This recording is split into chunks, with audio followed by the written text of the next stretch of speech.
जमलेल्या माझ्या तमाम हिंदू बांधवांनो, भगिनींनो आणि मातांनो,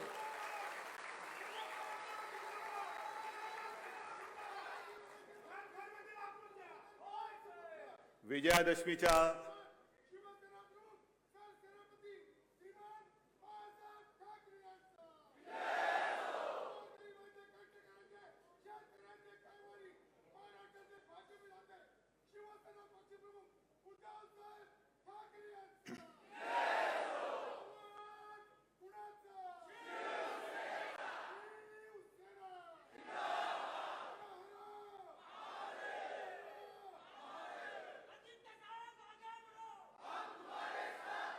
मला कल्पना आहे बऱ्याच दिवसानंतर आपल्याला वाव मिळालेला आहे.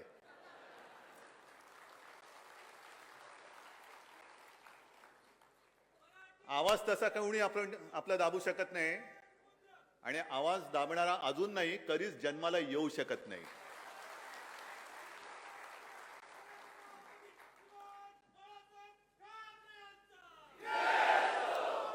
सर्वप्रथम मी आपल्याला सर्वांना दसऱ्याच्या आणि विजयादशमीच्या शुभेच्छा देतो.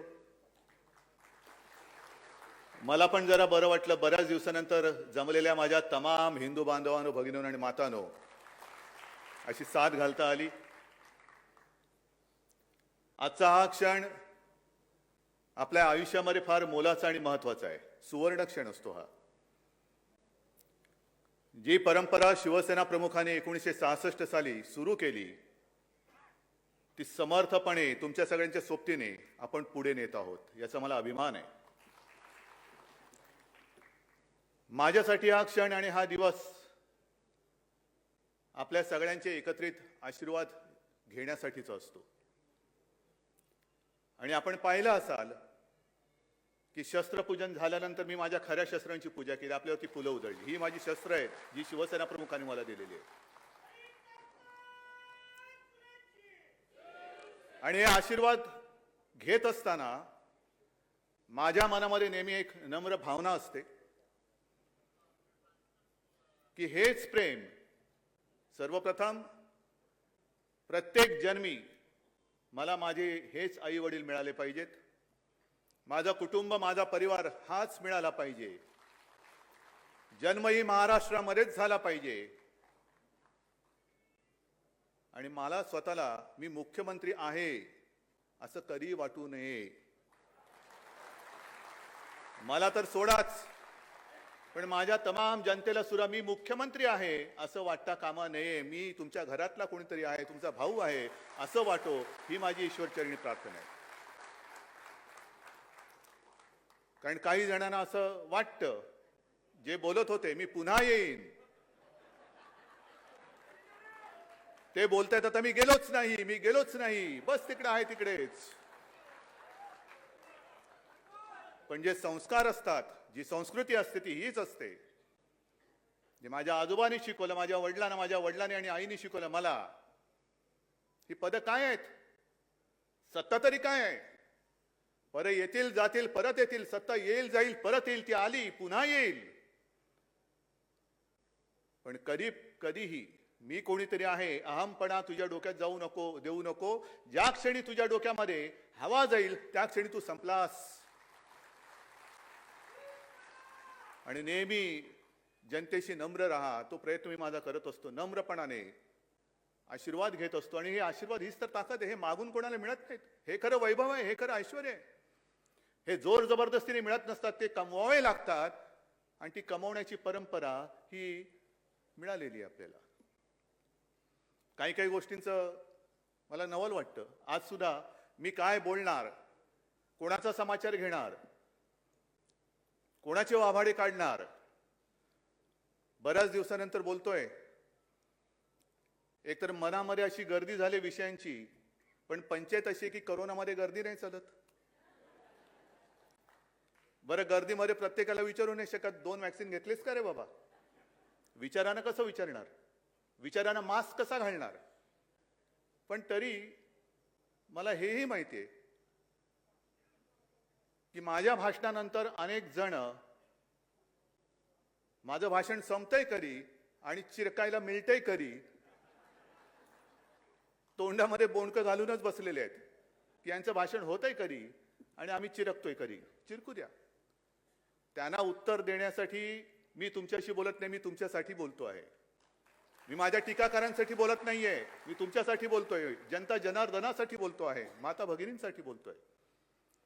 पण ही एक विकृती हल्ली आलेली आहे आणि मला आता असं वाटायला लागलेलं आहे की हे जे चिरकणं आहे, मग ठाकरे कुटुंबियांवरती हल्ले म्हणजे असा कोणी मायचा पूत जन्माला आलेला नाही, ठाकरे कुटुंबियावरती हल्ला कर, तिथल्या तिथे ठेचून टाकू त्याला, तिथल्या तिथे ठेचू. पण काही वाटेल ते बोलायचं, कुटुंबियांची बदनामी करायची. हे आता त्यांचं रोजगार हमीचं काम झालेलं आहे. रोजगार हमी काय करणार? कोरोनामध्ये सगळं बंद आहे, मग काय करायचं? तू चिरकलास किती? एवढा चिरकलास, मग हे त्याचे पैसे. एवढा चिरकलास, हे चिरकत राहा. तुम्ही चिरकत राहा, पण माझा वाडा चिरे बंद आहे. माझा वाडा चिरे बंद आहे. तक्रा मारा, मुसंड्या मारा, डोकी फुटतील, पण तडा नाही जाणार, अजिबात जाणार नाही. आणि मग वेगवेगळ्या प्रकाराने एक एक एक एक एक एक जे काय प्रयत्न चाललेले आहेत. आणखीन एक परवा बोललेले आहेत हर्षवर्धन पाटील की मी म्हणजे ते मी तर जाणं कधी शक्यच नाही, अजिबात नाही. माझं हे आहे तेच माझं घर आहे. हर्षवर्धन पाटील अनाहूतपणाने बोलून गेले की भाजपात का गेलो. खरं म्हणजे मला असं वाटतं अशी जी काही लोक आहेत ना भाजपात गेलेली, ती भाजपाची ब्रँड अँबॅसेडर झाले पाहिजेत. म्हणजे त्या टीव्हीवरती जाहिराती येतात, हल्ली टीव्ही बघायला वेळ नाही मिळत, येतात की नाही तशा जाहिराती. आता एक कोणतरी गोरा माणूस दाखवतात आणि मग त्याच्या तोंडात हिंदी डब करून टाकतात. पहिले तो मुझे नींद की गोली खाकर भी नींद नहीं आती थी, दरवाजे पर टक टक होती तो रोंगटे खड़े हो जाते थे, फिर किसी ने कहा तुम भाजपा में जाओ.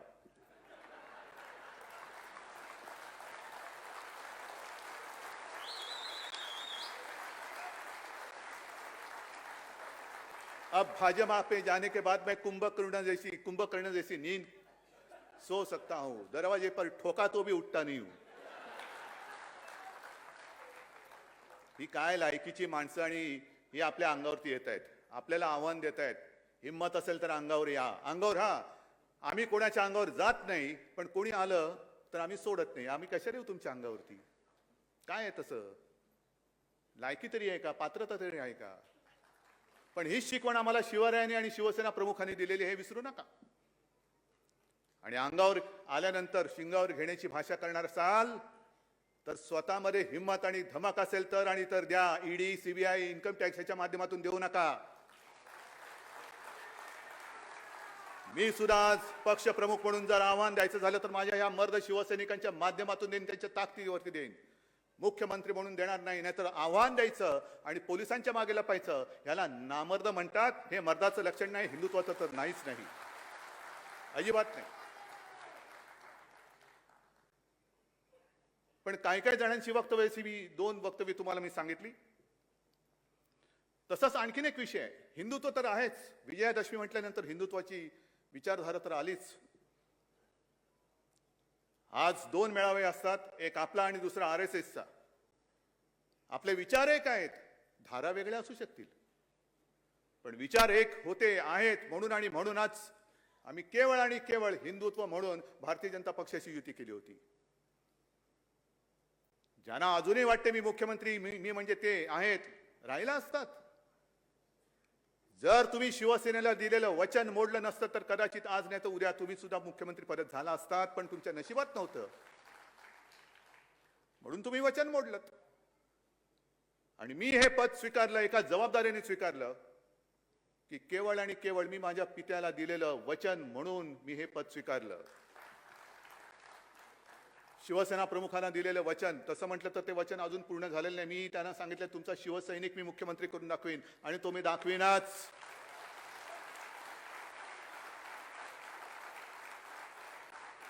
ही जबाबदारी मी मोठ्या विचाराने घेतलेली आहे.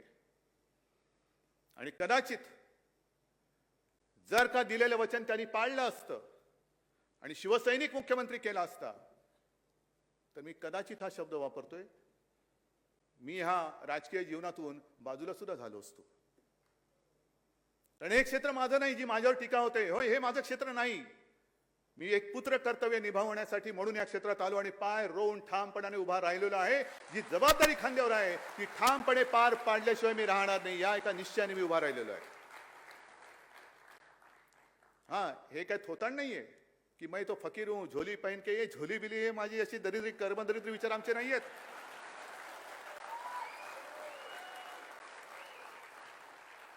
हे विचार आमचे नाहीत. पण जे 2 मेळावे मी म्हटले त्याच्यात आज सकाळी RSSचा मेळावा झालेला आहे, आता आपला मेळावा होतोय.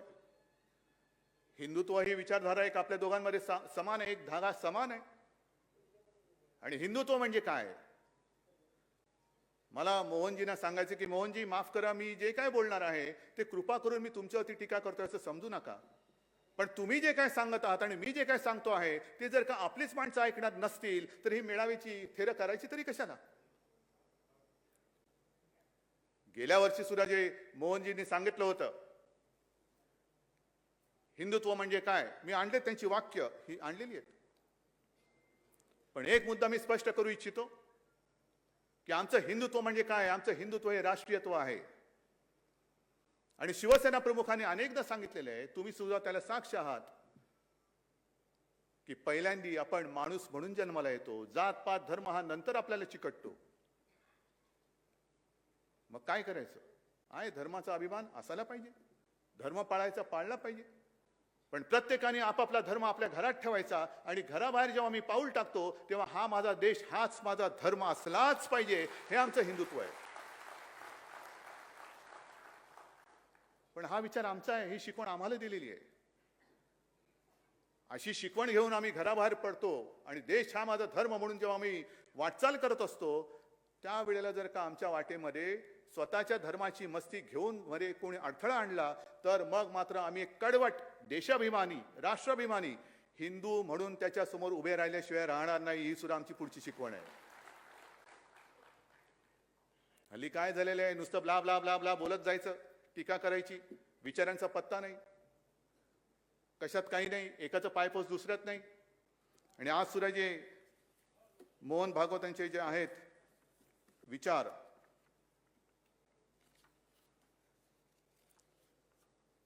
त्यांनी म्हटलेलं आहे, हे गेल्या वेळेचं पण थोडंसं मी आणलंय, की हिंदुत्व म्हणजे काय. आणि खरंय, काय त्याच्यात काही चूक नाहीये की या आपल्या देशामध्ये सर्वांचे पूर्वज हे एक होते. आता एकदम पूर्वजापर्यंत खूप जात नाही, तर माकडापर्यंत पोहोचू आपण. पण या देशापुरता जरी विचार करायचा झाला तर सर्वांचे पूर्वज एक होते, आहेत. हे जर आपल्याला मान्य असेल तर मग विरोधी पक्षांचे पूर्वज काय परग्रहावरून आले होते का. आता जे काही शेतकरी आंदोलन करतायत त्यांचे पूर्वज काय परग्रहावरून आले होते काय. लखीमपूरला जे शेतकरी दिवसा ढवळ्या मारले त्यांचे पूर्वज काय परग्रहावरून आले होते. हा जो काही विचार आहे की आपण सगळे एक आहे, हिंदुत्व म्हणजे काय, आम्ही दुसऱ्याचा द्वेष मत्सर करत नाही, पण हे जे दिवसा ढवळ्या दिसतंय हे मोहनजी तुम्हाला तरी पटते का, तुम्हाला तरी मान्य आहे का. आणि मी जनतेला विचारतोय, तुम्हाला तरी मान्य आहे का. जे मी शस्त्रपूजा म्हणून तुमची पूजा केली, सर्वसामान्य माणसाला मला हेच सांगायचं आहे की अरे तू सगळ्यात ताकदवान माणूस आहेस, तुझ्या हातामध्ये जे शस्त्र आहे, लोकशाहीने दिलेले शस्त्र, ते आहे मत. आणि हे मत एका क्षणात रावाचं रंक आणि रंकाचं राव करू शकतो, एवढी ताकद तुझ्या हिंमत तुझ्या मनगटामध्ये आहे. तू कशाला कमजोर आहेस, कशाला तू दुबळा नाहीयेस. त्याच्यानंतर त्यांनी जे काय पुढे सांगितलेले आहे की एक तर आज हिंदू राष्ट्र हा शब्द जेव्हा संघ वापरतो तेव्हा त्यामध्ये सत्ता पिपासूपणा नसतो, त्यामध्ये सत्ता मिळवण्याची लालसा नसते, तर सर्व समावेशक अर्थाने हा शब्द संघ वापरत असतो. सत्तेसाठी संघर्ष करताना विवेक वापरावा, वैचारिक लढा हवा, युद्ध नको. मग तुमच्या विचारधारेतून, तुमच्या वर्गातून जे आता लोक बाहेर पडलेले आहेत आणि सत्ता काबीज करून बसलेली आहेत त्यांना ही शिकवणी परत लावा जरा एकदा. सध्या जो काय सगळा खेळ चालू आहे, वाटेल ते करायचं, पण मला सत्ता पाहिजे. व्यसनाधीनता जी हा जो एक प्रकार आहे, अंमली पदार्थ हा एक वेगळा भाग झाला, त्याचा तर नायनाट केलाच पाहिजे. पण सत्तेचं व्यसन हा सुद्धा एक अंमली प्रकारच आहे.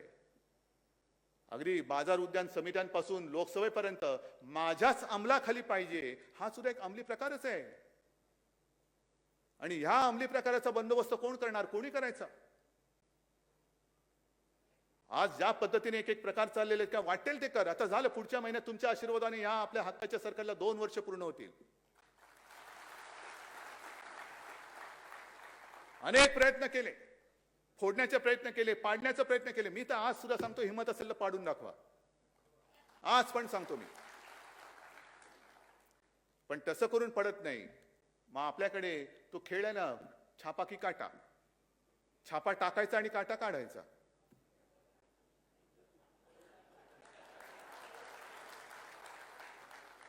छापा की काटा. मग तिकडनं विचारतं, टाकला छापा, काढला काटा.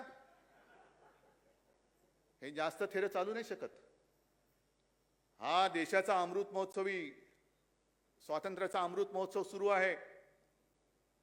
त्यावेळेला जसा संपूर्ण देश पेटला होता आणि त्या देशामध्ये महाराष्ट्र लाल बाल आणि पाल. महाराष्ट्र एक पुढे होता, पंजाब पुढे होता आणि बंगाल पुढे होता. बंगालनी त्यांचं कर्तृत्व दाखवलेलं आहे. मी खरोखर ममता दीदींना आणि बंगाली जनतेला धन्यवाद देतोय, अभिनंदन करतो आहे की तुम्ही ती एक जिद्द, न झुकण्याची जिद्द ही कायम ठेवलेली आहे. आणि ती जिद्द आपल्या सुद्धा रगारगामध्ये आणि रक्तामध्ये आहे, ही आपल्याला तयार ठेवावी लागेल. हर हर महादेव म्हणजे काय असतं ते कदाचित पुन्हा एकदा दिल्लीच्या तख्ताला दाखवण्याची वेळ येऊ नये, पण आलीच तर दाखवावंच लागेल. मग हा सत्ता पिपासूपणा नाहीये. वैचारिक लढा ठीक आहे ना, ह्याच्यात कुठला विचार आहे? म्हणजे मला दुःख, राग हा काय येतो? तर मगाशी मी जो उल्लेख केला, तोंडामध्ये बोंडकं घालून बसले असतील शिवसेनेला बदनाम करणारी लोक. अरे जर का 92-93 साली शिवसैनिक हे मर्द उतरले नसते तर तुमची बोंडकं आणि तुम्ही कुठे असतात आता कळलं तरी असतं. एक जो माहितीच्या अधिकारामध्ये माहिती मागवली गेली की या देशामध्ये हिंदुत्व धोक्यात आहे का, हिंदुत्वाला धोका आहे का? आणि केंद्रीय गृहमंत्र्यांनी सांगितलं, गृह मंत्रालयाने सांगितलं की हिंदुत्वाला तसा धोका नाहीये. याच दिवसाची आणि याच क्षणाची वाट बघत होतो आपण. पण हिंदुत्वाला आता धोका नाहीये म्हटल्यानंतर आता खरं हिंदुत्व हे धोक्यामध्ये आहे. आणि ते परक्यांपासून नाही, तर हे उपट सुंब नव हिंदू जे उगवलेले आहेत त्यांच्यापासून त्यांना खरा धोका आहे. राजनाथ सिंग आणि परवा तो एक वाद म्हणजे विधान एक वादग्रस्त झालं की सावरकरांबद्दल त्यांनी केलेलं एक विधान कशाला जात आहे? सावरकरा शब्द उच्चारण्याची आपली लायकी तरी आहे का? गांधीजी उच्चारण्याची आपली लायकी तरी आहे का? गांधीजी समजलेत का सावरकर समजलेत? महिलांवरती जे काय अत्याचार वाढतायत, मी शिवाजी पार्कच्या दसऱ्या मेळाव्यात 2-4 वर्षापूर्वी बोललो होतो, माय मरो आणि गाय जगो हे आमचं हिंदुत्व नाही. काय तेव्हा उन्माद माजला होता सगळीकडे, झुंडबळी झुंडबळी. आणि त्याच्यावरही भागवत बोललेत की झुंडबळी घेणारे हे हिंदूच नाहीयेत. मग हे हिंदुत्व आहे तरी काय? कोणी शिकवायचं, कोणाला शिकवायचं आणि कोणाकडून शिकायचं?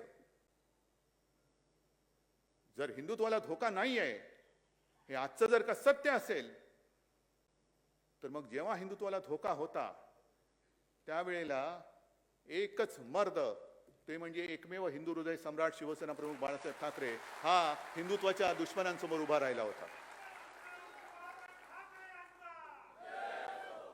हिंदुत्वाच्या दुश्मनांसमोर उभा राहिला होता. काय कसली पर्वा नाही केली. अनेक धमक्या आल्या, उडवून टाकू. अरे काय उडवून टाकू? त्यांनी जे सांगितलं होतं की धमक्या येत आहेत, पण ज्या रंगाची गोळी माझ्या शरीराला स्पर्श होऊन जाईल तो रंग या हिंदुस्थानातून आम्ही पुसून टाकल्याशिवाय राहणार नाही. कोणामध्ये धमक होती, कोणामध्ये हिंमत होती? 92-93 साली जेव्हा पूर्ण मुंबई पेटली होती, इतरही ठिकाणी दंगली झाल्या होत्या, कोण रस्त्यावरती उतरलं होतं? कोणी घेतली होती जबाबदारी? बाबरी पाडल्यानंतर सुद्धा सगळे लोक आज जे छाती काढून पुढे जात आहेत ते तेव्हा शेपटे त्यांना आहेत की नाही एवढ्या आतमध्ये गेलेल्या शेपट्या कापत कापत कापत बिळामध्ये लपले होते. आज शेपूट आणि छाती पुढे काढून सांगताय. थरथरत होतं ते, बोलायची कोणाची हिंमत नव्हती. आणि तेव्हा शिवसेना प्रमुख बोलले होते, गर्व से कहो हम हिंदू है. आणि तेव्हाही मुंबई वाचवली होती ती पोलिसांच्या मदतीने नाही, लष्कराच्या नाहीच नाही. पोलीस आणि लष्कर हे शिवसैनिकांना पिटत होते. मला आठवतंय कुर्ला चेंबूर भागातली कुठली तरी झोपडपट्टी असेल, मी गेलो होतो तिकडे. एका झोपडीत गेलो, अंगावरती शहारा आला माझ्या. संपूर्ण झोपडी म्हणजे घर उद्ध्वस्त झालेलं, गॅस सिलेंडर पडलेला आहे, कपडे पडलेले आहेत, बांगड्या फुटलेल्या आहेत, रक्ताचा सडा पडलेला आहे. मी विचारलं शिवसैनिकांना, काय रे काय झालं इकडे? तर नाही, इथल्या महिलेला घरात कोणी नाही असं बघून हे जे हैवान होते ते उचलून नेत होते. घरामध्ये कोणी नव्हतं, कारण घरातले सगळे जे पुरुष होते ते कामासाठी बाहेर गेलेले. मग त्याने नाही, आमच्या जेव्हा लक्षात आलं तेव्हा आम्ही घुसलो. मग त्यांच्याकडे कोयते, तलवारी, सगळ्या काही गोष्टी होत्या. म्हटलं तुम्ही काय केलं? मग त्याला बाजूला मला नेलं. एक सिंगल ब्रिक वॉल ज्याला म्हणतो ना, ती अशी अर्धवट पडलेली होती. तर त्यांनी मला सांगितलं की धक्के मारून आम्ही ह्या भिंतीला पाडलं आणि त्या विटा घेऊन त्यांच्यावरती मारले, तेव्हा ते पडून गेले. हा माझा मर्द शिवसैनिक आहे. हा मर्द शिवसैनिक. कोणतरी एक तरी होता तिकडे, कोणतरी तिकडे हजर होता. आणि तोच शिवसैनिक केवळ तुमची आज पालखी वाहत नाही म्हणून भ्रष्टाचारी झाला, त्याच्यावरती आरोप करताय. मागेही मी सांगितलं, आज सुद्धा सांगतोय, होय आम्ही पालखीचे भोई आहोत, जरूर आहोत, पण ती आमच्या राष्ट्रभक्तीची, देशभक्तीची आणि हिंदुत्वाची पालखी आहे. तुमची पालखी वाहणारे आम्ही भोई नाही आहोत. मानाची पालखी ती माझ्या देशाची असेल, माझ्या भारत मातेची आहे. पण तुमच्या पक्षाच्या पालख्या वाहण्यासाठी या शिवसैनिकाचा जन्म झालेला नाही. देव, देश आणि धर्मासाठी या शिवसैनिकाचा जन्म झालेला आहे. पण तो शिवसैनिक तुम्ही भ्रष्ट ठरवून टाकता का? तर तुमच्या पालख्या वाहत नाही. हे आमचं हिंदुत्व नाही. वाईट काळामध्ये सोबत असलेला आपला सहकारी, आपला सोबती तेव्हा चालत होता. म्हणजे हर्षवर्धन पाटील आज तुमच्यात भाजपात आल्यानंतर एकदम पवित्र झाले. हे गटाराचं पाणी तुमच्यात टाकलं तर गंगा, आणि ते पाणी दुसरीकडे टाकलं तर गटार गंगा. हे जी काही थेर चाललेत ना, हे हिंदुत्व नाहीये. कोणाच्याही कुटुंबावरती, वैयक्तिक पत्नीवरती, मुलांवरती खोटे आरोप करणं हे हिंदुत्व नाही. ह्याला नामर्द किंबहुना अक्कर माशापणा म्हणतात. मर्द कसा, शिवराचं नाव घ्यायचं तर मर्दासारखा समोर गेला पाहिजे. कोणाच्या तरी आडून लपून हल्ले करायचे आणि मग तो मी नव्हेच, शंड आहेस तू. माफ करा जरा थोडीस एवढ्या वर्षानंतर काहीतरी वडलोपार्जित जी संपत्ती शब्दांची आहे ती तरी वापरू द्या. आहे संपत्ती सगळी आहे माझ्याकडे. अगदी थोडेफार आजोबांचे शब्द ना पाठ आहेत, वडिलांचे तर आहेच आहेत. पण जरा माचा संस्कार आहे म्हणून ते वाचतायत. नाही तर फाडायला काही वेळ नाही लागत, फाडायला वेळ नाही लागत. पण तो शिवसैनिक तुमच्या लेखी आज भ्रष्ट झाला, त्याच्या मागे तुम्ही लागताय. मगाशी मी तुम्हाला सांगितलं की छापा का काटा, काटा कसा असतो हे एकदा बोचल्यानंतर कळेल. नशीबवान समजा अजून बोचत नाहीये, अजून बोचत नाहीये. पण सत्ता पिपासूपणा किती, प्रत्येक सगळ्या गोष्टी मला पाहिजे. अरे घे ना बाबा. निवडणुका आल्यानंतर 2 पोटनिवडणुका, एक पंढरपूरची झाली आणि आता एक दुसरी लागले. पण दोन्ही पोटनिवडणुकांमध्ये यांच्याकडे स्वतःचे उमेदवार नाहीत. उपरे लागतात, उपरे. आणि जगातला मोठा पक्ष काय मोठा पक्ष आहे, उमेदवारच नाही, उपरे घ्यावे लागतात. घे उपरे आणून आणून आणून म्हणजे प्लॅटफॉर्मवरची गर्दी, मोठा पक्ष.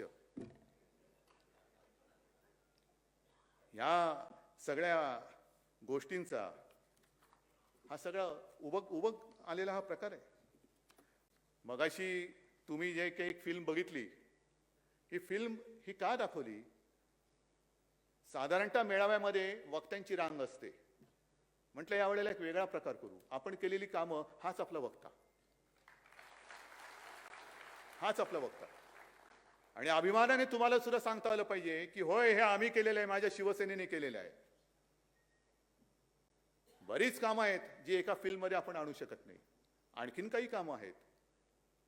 एक दोन चार कामं तुम्हाला मी आता सांगणार आहे, पण पहिल्या प्रथम मी एकनाथ तुम्हाला आणि आपल्या ठाण्यातल्या तमाम शिवसैनिकांना धन्यवाद देतोय. का माहिती आहे तुम्हाला? कारण त्यांनी नवरात्रीमध्ये 9 दिवस गरबा खेळला. ही नाही आपली पद्धत. आम्हाला गरब्याला परमिशन देत नाही. हे कसलं हिंदुत्व? ते हिंदुत्व नाहीच. नवरात्रीचा जो मुहूर्त आहे, नवरात्रीचे जे दिवस आहे, तो जो सण आहे, त्या पूर्ण 9 दिवसात ठाणेकरांनी रक्तदान केलेलं आहे आणि विक्रम केलेला आहे. कोणत्या तरी पक्षामध्ये ही धमक, ही जाण, ही जाणीव, ही जाग ही शिल्लक राहिलेली आहे. ही शिल्लक राहिली. समाजसेवा, हिंदुत्व हे रक्तात असावं लागतं. आणि रक्त नुसतं रक्त पिपासूपणा नव्हे, तर रक्तदान करणं हा सुद्धा धर्म आहे. आणि रक्तदान करताना आम्ही हे नाही विचारत हे रक्त कोणाला जाणार आहे? हिंदूला जाणार आहे का मुसलमानाला जाणार आहे? मराठी माणसाला जाणार आहे का अमराठी माणसाला? नाही. जे मोहनजी तुम्ही सांगताय ना, सर्वांचे पूर्वज एक होते. रक्तदान आम्ही करतो आहोत. ज्याला ज्याला गरज असेल आणि ज्याचे जीव आम्ही वाचवू शकतो त्याला आमचं रक्त देतो आहोत आम्ही. हे असं एवढं विक्रमी शिबिर एका तरी पक्षाने घेऊन दाखवावं. आणि घेतल्यानंतर किमान त्यांच्या इकडे बॅनर लावायला तरी लोक आली पाहिजेत. रक्त द्यायला तर दूरच, रक्त द्यायला तर दूरच, पण बॅनर लावायला तरी आली पाहिजे. मधल्या काळामध्ये एक राज्यपाल महोदयांनी मला पत्र लिहिलं आहे. प्रकार गंभीर आहे. महिलांवरचे अत्याचार वाढतायत. आणि मध्ये एक जी घटना घडली होती त्याचा उच्चारही करू नये एवढी ती निर्घुण आणि जेवढी निंदा करावी ती कमीच आहे. पण त्यांनी लगेच सांगितलं की विधानसभेचं 2 दिवसाचं अधिवेशन घ्या. मी त्यांना नम्रपणाने सांगितलं की हा शिवरायाचा महाराष्ट्र आहे आणि या महाराष्ट्रामध्ये माता भगिनींचा मान सन्मान कसा करायचा ही शिकवण आम्हाला आहे. परंतु तरी देखील या गोष्टी घडतायत. घडल्यानंतर कोणी जरी असला तरी त्याला दया माया क्षमा आम्ही दाखवणार नाही, अजिबात नाही. आणि त्याप्रमाणे ती घटना जेव्हा घडली त्याच्यानंतर एक जेमतेम 15-20 मिनिटात, अर्ध्या तासामध्ये त्या नराधमाला आपण अटकेत टाकलं. आणि आता फक्त एक केसची औपचारिकता बाकी आहे, नाहीतर त्याला फासावरती लटकवल्याशिवाय आपण काही सोडत नाही.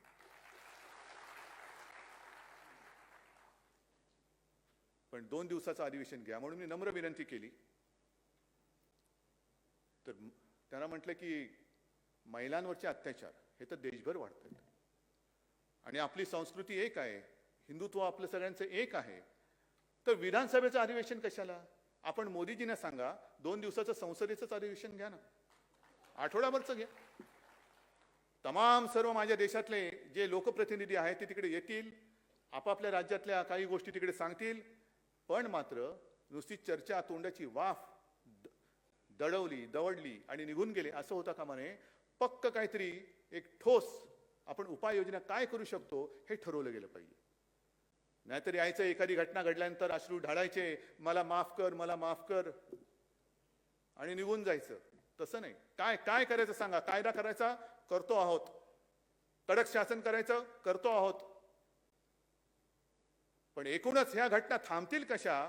घटना घडल्यानंतर काही करायचं, त्याच्याऐवजी घटना होणार नाहीत ह्याच्यासाठी देशात एक काहीतरी आपण करूया ना, काहीतरी करू चांगलं. पण नेमकं काय होतंय की महाराष्ट्राकडे एका वेगळ्या नजरेने पाहिलं जाते. महाराष्ट्रामध्ये काही एखादं घडलं की गळा काढायचा, लोकशाहीचा खून झाला. मग महाराष्ट्रामध्ये लोकशाहीचा खून झाला म्हणून गळा काढत असाल तर उत्तर प्रदेशमध्ये काय लोकशाहीचा मळा फुललेला आहे काय? म्हणजे जसं मी शिवसैनिकांचं सांगितलं की त्यावेळेला हिंदुत्व विरोधात जे नराधम रस्त्यावरती उतरले होते त्यांना शिवसैनिकांनी त्यांच्या हिमतीवरती अडवलं होतं, वार छातीवरती घेतले होते आणि छातीवरती वार केले होते. त्याचप्रमाणे 26 नोव्हेंबर कोणी विसरू शकत नाही. जो अतिरेकी हल्ला मुंबईवरती झाला होता, कशाला आपण ते स्मृतिदिन आणि सगळ्या गोष्टी साजऱ्या करायच्या? साजऱ्या नाही, स्मृतिदिन पाळायचे. ओंबळे गेले, करकरे, कामटे, हे सगळे पाळत असताना ज्या वेळेला अतिरेकी घुसले होते आणि त्यांच्या सोबत त्यांच्या बरोबरीने स्वतःच्या जीवाची पर्वा न करता जे माझे पोलीस लढत होते, आपले पोलीस लढत होते, त्यांचं कौतुक करायचं की त्यांना माफिया बोलायचं. आलेत ना इकडे सुद्धा नांगरे पाटील असतील, आहेत, मला बाहेर भेटले, असे अनेक पोलीस आहेत, अनेक पोलीस आहेत. एक गोळी त्यांचा छेद घेऊ शकत होती, हृदयाचा नाही तर डोक्याचा. का राहिलं असतं? पण त्यांनी पर्वा नाही केली. जसा सैनिक तिकडे सीमेवरती लढतो त्याच जिद्दीने आणि त्याच हिमतीने लढणारे हे माझ्या महाराष्ट्राचे पोलीस आहेत. मला अभिमान आहे त्यांचा. पण अतिरेक्यांबरोबर लढणारे हे पोलीस केवळ तुम्हाला बोंबाबोंब करायला चालले आहेत. होळीला वेळ आहे, अजून शिमगा आहे, तुमच्या घरी 24 तास शिमगा असेल तर मी काही करू शकत नाही त्याला. आमच्याकडे कसे सणवार असतात, शिमगाही असतो, पण कधी नवरात्री असते, कधी दिवाळी असते, कधी गणपती बाप्पा येतात, म्हणजे शुभ असे पण सण असतात. पण काहींच्या घरी 24 तास शिमगा असतो. मग शिमगा करायला तुम्हाला जाताना जर का अडवलं म्हणून माझे पोलीस माफिया, तर मग त्या अखिलेश यादवना त्यांच्या घराच्या तिकडे अडवलं, प्रियांकाला अडवलं, छत्तीसगडच्या मुख्यमंत्र्यांना अडवलं. म्हणजे अखिलेश यादवच्या इकडे तर जवळपास रणगाड्या आणण्याचं बाकी होतं, बाकी सगळा बंदोबस्त लावला होता. हे माझे पोलीस जर माफिया असतील तर उत्तर प्रदेशचे पोलीस काय भारतभूषण किंवा भारतरत्न आहेत? लखीमपूरला जे काही घडलं, का नाही पोलीस त्यांना अडवू शकले? सत्ता पिपासूपणा आणि न्यायवृत्ती ही केवळ आणि केवळ महाराष्ट्र तर राहीलच. कोणी टीका केली नाही तरी मला परवा नाही, पण महाराष्ट्र हा न्यायाला आणि सत्तेला नव्हे, सत्याला जागणारा हा प्रदेश आहे. सत्याला जागणारा हा प्रदेश आहे. पण नुसतं बेंबीच्या देठापासून ओरडत राहायचं की लोकशाहीचा खून झाला, ह्याचं ते झालं, त्याचं ते झालं. अरे देश खूप मोठा आहे आणि हा देश आज आपल्या स्वातंत्र्याचा अमृत महोत्सव साजरा करतोय. काय अमृत महोत्सव, याचं काय आपण केलेलं आहे? कधीतरी आपण याचा विचार केला का की पूर्वी ज्यांनी आपल्या देशासाठी रक्त सांडलं ते जर का समजा मगाशी म्हटलं सावरकर आणि गांधीजी या सगळे जे चिरकुट वाद करणार आहेत त्यांच्यासमोर येऊन उभे राहिले, काय रे बाबा, काय मी तुला समजलंय, सांग तू काय केलंस देशासाठी? मी तर हे केलं. सावरकर म्हणतील की त्यांनी काय हाल अपेष्टा सोसल्या ते सांगतील, गांधीजी सांगतील, आणखीन कोणी सांगतील. पण त्यांच्यावरनं वाद करणारे जे कोणी आज आहेत त्यांनी देशासाठी काय केलं हा प्रश्न दुसऱ्याने विचारण्याच्या आधी स्वतः का नाही विचारून बघत?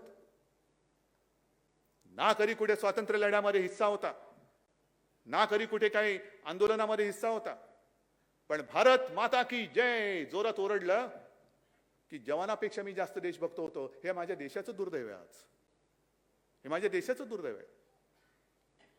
अनेक जणांची ती आता एक शैली झालेली आहे की भाषणाला उभं राहिल्यानंतर भारत माता की जोरात ओरडायचं, मग वंदे मातरम.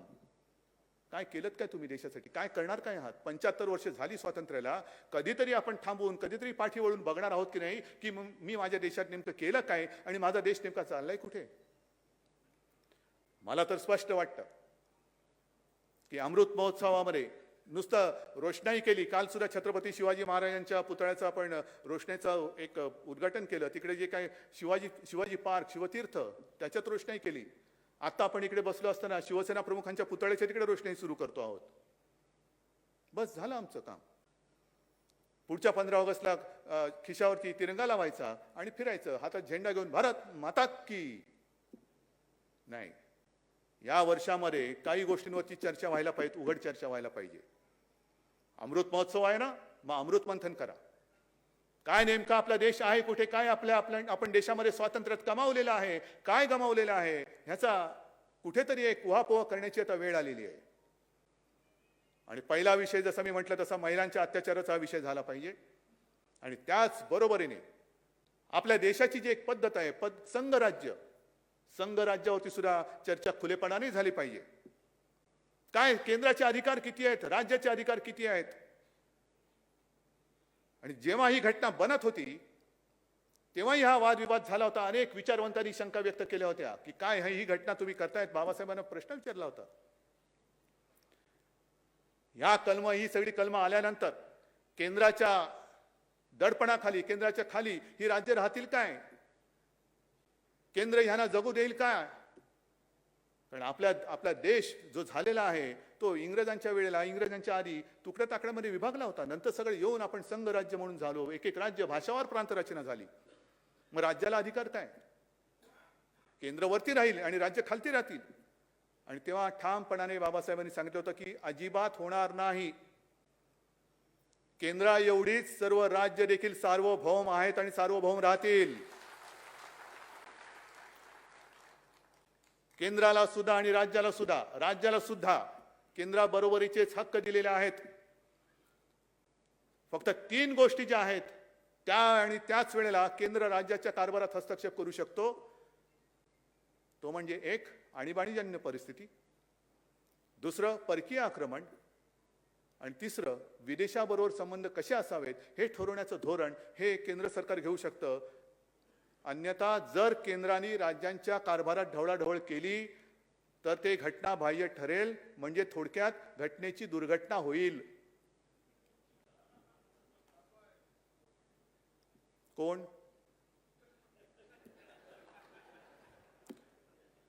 नाही, हे चालू दिसते ना तुम्हाला. मग ह्याच्यावरती कोण बोलणार आहात की नाही देशामध्ये? आणि पुन्हा एकदा सांगतो मी, हे मी बोलल्यानंतर याच्यावरती जे गल्ली बोळातले कायदे तज्ञ आहेत ना आपले टीकाकार, त्यांच्याकडनं मला उत्तराची अपेक्षा नाही. त्यांची उत्तर मी कचऱ्याच्या टोपलीत टाकून देईन. मला याच्यावरती देशातील विचारवंतांचे विचार पाहिजेत, विचारवंतांची मतं पाहिजेत, कायदे तज्ञांची मतं पाहिजेत, त्यांचे सल्ले पाहिजेत. आणि होऊन जाऊ दे, एक उघड चर्चा होऊ दे. आणि मग त्या सगळ्या घटनेचा अभ्यास केल्यानंतर जर का आपल्याला कळलं की नाही केंद्र डोक्यावरती आहे, बसवा डोक्यावरती. पण जर का घटनेने आम्हाला राज्यांना सार्वभौम, केंद्र एवढंच दिलं असेल सार्वभौमत्व, तर मग मात्र केंद्राची लुडबुड ही रोजच्या कारभारामध्ये होता कामा नये, ती चालू दिली जाता कामा नये. हे देशातील सर्व राज्यांनी आता ठरवण्याची वेळ आलेली आहे. जो मी उल्लेख केला ना की सत्ता पिपासूपणा, हे सुद्धा एक व्यसन आहे.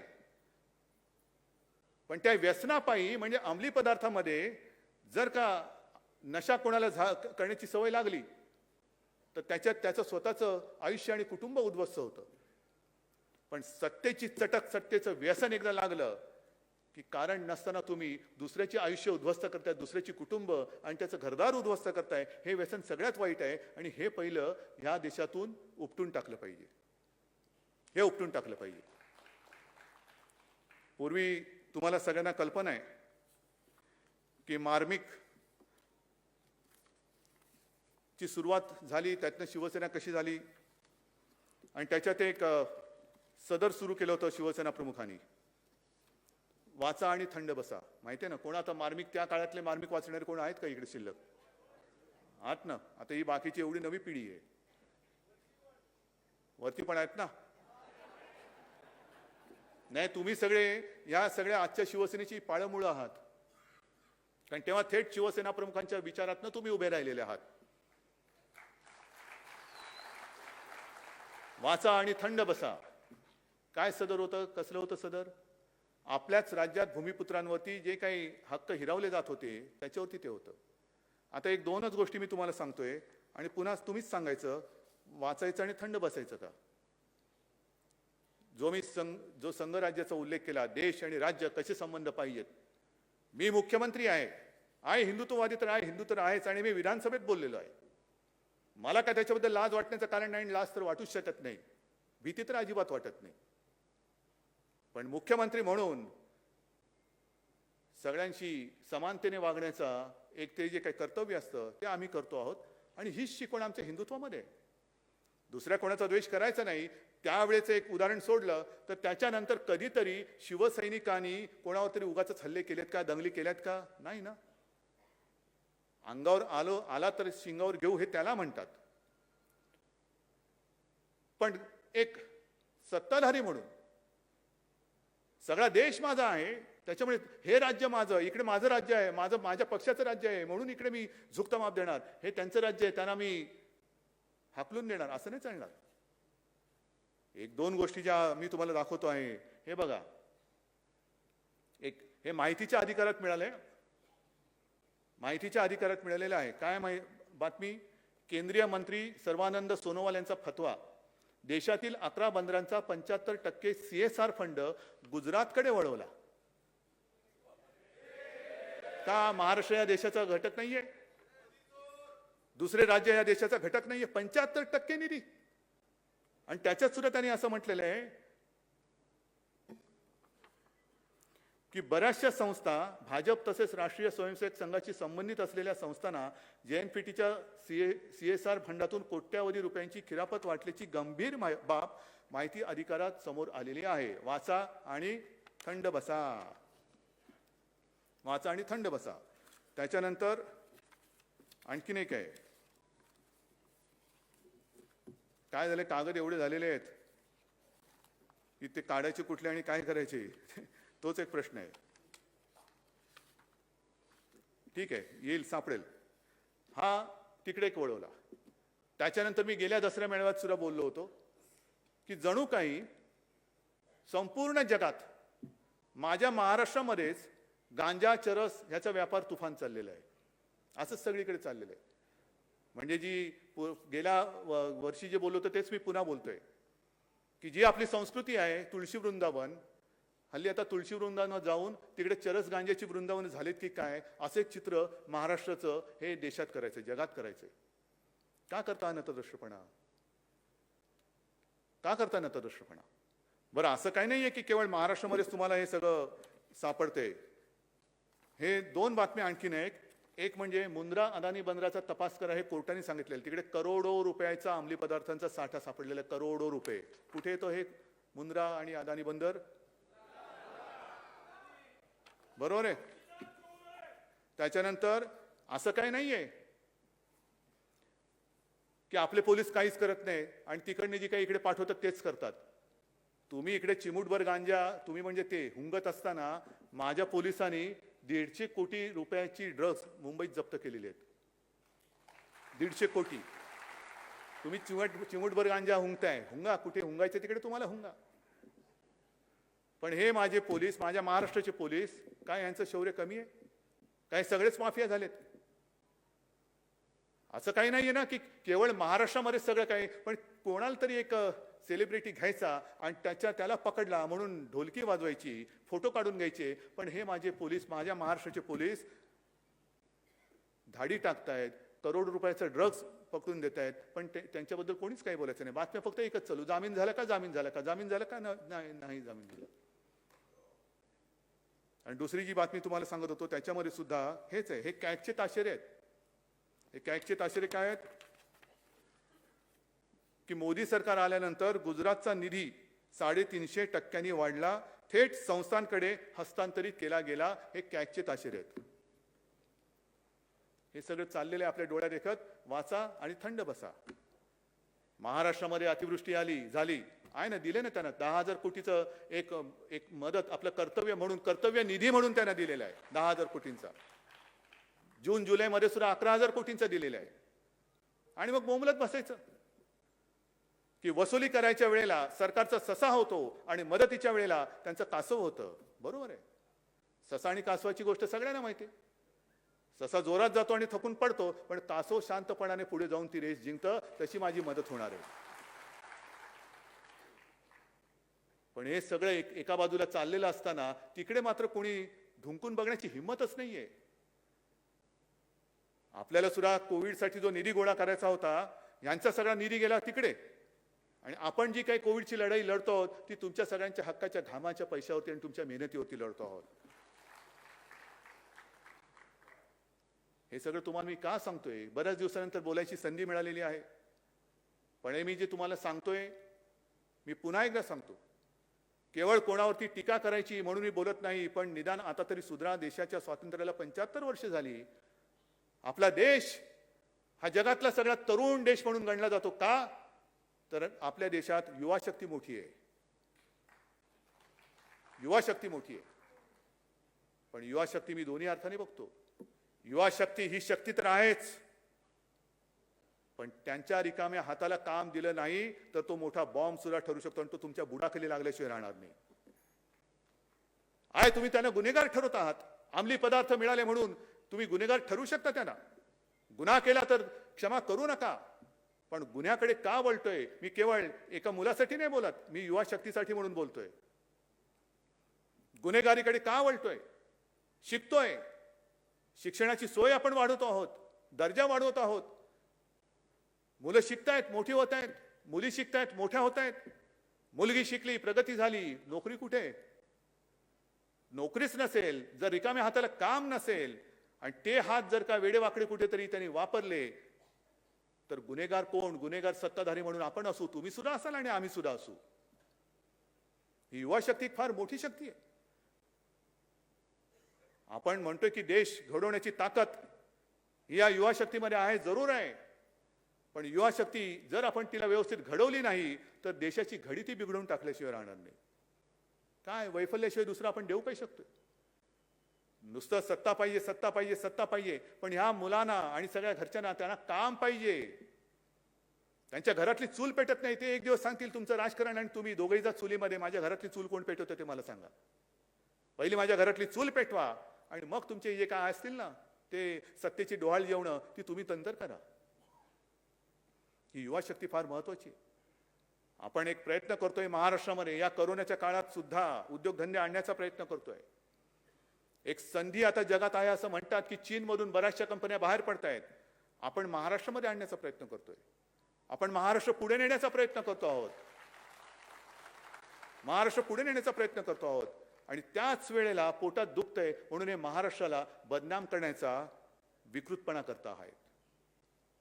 महाराष्ट्राला बदनाम करता म्हणजे हे एकतर्फी प्रेमातून जसं होतं ना की एखाद्या मुलीने नाही म्हटलं म्हणून नराधम असतं ते ऍसिड फेकतात, तसं महाराष्ट्राने तुम्हाला नाही म्हटलं म्हणून माझ्या महाराष्ट्राच्या संस्कृतीवरती आणि महाराष्ट्राच्या प्रतिमेवरती तुम्ही ऍसिड फेकताय. कुठे फेडणार आहे पाप? काय मिळवणार तुम्ही महाराष्ट्राला बदनाम करून? अरे सत्ता पाहिजे देऊन टाकतो, जा आणि भोगा सत्ता, पण माझ्या महाराष्ट्राला जे आम्ही काम करतोय ना तसं काम करून दाखवा. आम्हाला तरी दुसरं काय पाहिजे? आम्हाला तरी दुसरं काय पाहिजे? कामं कामं कामं जी मी सांगत होतो की काही कामं आणखीन राहिलेली आहेत.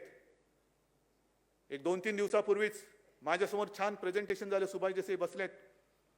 आपल्या या मुंबईमध्ये संयुक्त महाराष्ट्राला झाली 60 वर्ष होऊन गेली, पण या मुंबईमध्ये अजूनही मराठी भाषा भवन कोणी केलं नाही. ते आपलं महाविकास आघाडीचं सरकार दिमागदार इमारत माझ्या मराठी भाषा भवन आपण तिकडे उभं करतो आहोत. दिवाकर रावतेंनी सुद्धा खूप पाठपुरावा केला होता, पण कोण ऐकते? हा मराठी भाषा भवन ना काय त्यातनं मिळणार काय? संस्कार ना, जाऊ दे हो, संस्काराचं काय? संभाजीनगरला संतपीठ उभं करतो आहोत. रेवस ते रेड्डी जो समुद्र मार्ग जो आहे तो आता आपण चौपदरी करतो आणि सिमेंटचं करतो आहोत. अनेक कामं सांगता येतील, पण विशेषतः मुंबईमध्ये जसं मराठी भाषा भवन करतो आहोत तसंच मराठी नाटकाचा इतिहास आणि त्याची वाटचाल सांगणारं मराठीचं रंगभूमी दालन सुद्धा करतो आहोत तिकडे चौपाटीवरती. वरळीला जागतिक दर्जाचं मत्स्यालय करतो आहोत. धारावीमध्ये तिथल्या लोकांचं तर पुनर्वसन करणारच, पण धारावीमध्ये जागतिक दर्जाचं आर्थिक केंद्र सुद्धा आपण करणार आहोत. घर तर पाहिजेच. घर दिल्यानंतर मगाशी जे म्हटलं घरातली चूल कशी पेटवायची? नुसती घर घर घर घर घर केलं तर घरघर लागेल, पण घरातली चूल नाही पेटणार. आणि म्हणून जागतिक दर्जाचं आर्थिक केंद्र सुद्धा धारावीमध्ये करतो आहोत. आणि आणखीन एक महत्त्वाची गोष्ट जी करतो आहोत ती म्हणजे मुंबईमध्ये एक लष्कराचं संग्रहालय करतो आहोत. हे संग्रहालय म्हणजे काय? नुसतं रणगाड्या आणून उभे केले, कोणाचे फोटो आणून लावले तसं नाही. तिथे माझी कल्पना अशी आहे की जो जवान आपल्यासाठी सरहद्दीवरती उभा राहतो, काही लोक म्हणजे बरीच लढाई कधी होऊच नाही, आपल्या पिढीने तर लढाई बघितलेलीच नाही. 71चं एक युद्ध, त्याच्यानंतर तशी लढाई होऊ नये, पण लढाई न बघितल्यामुळे आता असं वाटतंय की आपल्याला स्वातंत्र्याची किंमत कळेल अशी झालेली आहे. काय असते लढाई? काय असते लढाई? लढाई म्हणजे काय असते तरी काय? कशी येतात विमानं, कशी टाकतात बॉम्ब, कसा होतो विध्वंस, हे आपण कधी बघितलं नाही. आणि प्रार्थना आहे ते बघूही नाही, पण याचा अर्थ असा नाही की ते सैनिक तिकडे काय करतात हे कळू नये. हे आपले सैनिक तिकडे प्रतिकूल परिस्थितीत, कडाक्याची थंडी असेल, अत्यंत उष्णता असेल, म्हणजे राजस्थानचं वाळवंट असेल किंवा सियाचेन असेल, -डिग्री टेम्परेचर असेल नाही तर प्लस असेल, त्याच्यामध्ये नुसतं म्हणजे थंड आहे म्हणून स्वेटर घालून उभा राहिलाय आणि उष्णता वाढले म्हणून कोपरी घालून उभा राहिला असं नाही, तर मी तिकडे अशी दालना करणार आहे की थंड म्हणजे किती थंड, अगदी -20-30 वगैरे नको, नाही तर तिथेच माणसं पडतील आपली. पण एक थंड वातावरण करून जो सैनिक त्याचा पूर्ण युनिफॉर्म घालतो, म्हणजे काय घालतो, बुलेट प्रूफ जॅकेट असतं म्हणजे काय असतं, शिरस्त्राण म्हणजे काय असतं, तो काय काय अंगावरती घेतो, किती वजन असतं, ते जाऊन तिकडे उभे राहून दाखवायचं 5 मिनिटं. आणि समोर ते सगळं व्हर्च्युअल आता आपण करू सगळं, की कसं कुठून सैनिक हल्ला करू शकतो, दुश्मन हल्ला करू कसा शकतो, काय होऊ शकतं, रणगाडा बसल्यानंतर कसा चालतो, हे सगळं तिकडे सुरू करायचं मला. म्हणजे इथे बसून जे लोक उगाच काहीतरी भारत माता की करतात ना, त्यांना मला ते उत्तर द्यायचंय. नाही, लढ्यात तर सहभागी नव्हता, निदान म्युझियम मध्ये तरी व्हा, नाहीतर म्युझियम मध्ये लोकच तुम्हाला पाठवतील. थट्टा थट्टा थट्टा म्हणजे महिलांचा अपमान, हा जो एक विषय आहे. किती लोक कोणत्या पक्षात मागे मी विधान परिषदेत पण बोललो होतो, तेच आज परत बोलतोय. अतिरेक्यांशी लढणारे माझे पोलीस हे माफिया ठरवता तुम्ही. देशासाठी म्हणजे आपल्यासाठी लढणारा सैनिक, त्यांच्या माता भगिनींची चेष्टा करणारी औलाद ही तुमच्या पक्षामध्ये आहे, त्यांना पहिले फेकून द्या बाहेर आणि मग आमच्यावरती बोला. पण हे देशभक्तीचं जे काही बीज आहे, येतील ना, मुलं येतील, त्यांना सुद्धा कळेल सैन्यात काय असतं, कळू द्या. नागरिकांना कळेल, वयोवृद्ध असतील त्यांना कळेल. या अशा सगळ्या गोष्टी आपण या मुंबईमध्ये करतोय. आणि म्हणून मला असं वाटतं नम्रपणाने की बऱ्याच गोष्टी बोलायचे तेवढं मी बोललेलो आहे. आणखीन काही उगाच बोलत बसलो तर त्याला काय अर्थ राहणार नाही, लक्षात काहीच राहणार नाही.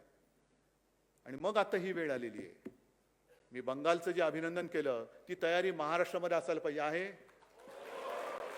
कोणी किती वार करायला आला तर त्याची तलवार किंवा कोणतेही हत्यार असेल ते मोडून तोडून टाकून त्याचं पार्सल परत पाठवण्याची हिंमत आणि धमक तुमच्यामध्ये आहे. फक्त एकच काम करायचं, ज्याचा उल्लेख मी केला की आता हिंदुत्वाला धोका नाही. नाही, माझं मत आहे हिंदुत्व आता खरं धोक्यात आहे. कारण हिंदुत्वाची शिडी करून जे वर चढलेले आहेत ते आता इंग्रजांची नीती साधू शकतात, तोडा फोडा आणि राज्य करा. मराठी अमराठी वेगळे करतील, मराठीमध्ये जातपात आणून, समाज आणून त्या भिंती उभ्या करतील आणि वरती सत्तेची गाजरं खात बसतील. खायला देणार तुम्ही? मग शिवसेना प्रमुखांनी जो एक संदेश दिला होता, मराठेतर 96 कोळी 92 कोळी, स्पृश्य अस्पृश्य घाटी कोकणी, हा भेदाभेद गाडून मराठी माणसाची भक्कम एकजूट बांधा. आणि या एकजुटी बरोबर आणखीन एक एकजूट बांधायची, ती म्हणजे मराठी अमराठी हा भेदभाव गाडून हिंदूंची सुद्धा भक्कम एकजूट बांधा. मराठा ते तुका मिळवावा, महाराष्ट्र धर्म वाढवावा, तसा हिंदू ते तुका मिळवावा, हिंदुस्तान धर्म वाढवावा. जय हिंद, जय महाराष्ट्र.